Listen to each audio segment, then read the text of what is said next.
وقت کے ساتھ ساتھ میری دعا بھی بدل گئی ہے. میں اب اللہ سے یہ دعا کرتی ہوں کہ اے اللہ تو مجھے ظلم سہنے والا بنا دے اور ظالم کے ظلم میں تو اتنا اضافہ کر دے کہ اس کو زندگی میں کبھی احساس ہی نہ ہو کہ وہ کیا کر رہا ہے، اس کی آنکھوں پر غفلت کی پٹی باندھ دے. میں اب دعا کرتی ہوں کہ اے اللہ میرے ارد گرد جو لوگ ہیں، جو جھوٹے اور منافق لوگ ہیں تو ان کے رویوں میں اضافہ فرما دے.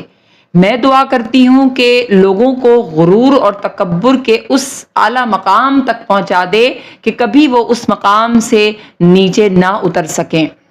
میں دعا کرتی ہوں کہ لوگ جو ہیں وہ اتنے بے حس ہو جائیں کہ ان کے اندر سے احساس کی جو دولت ہے وہ ختم ہو جائے، کبھی ان کے اندر کسی چیز کا احساس ہی نہ ہو.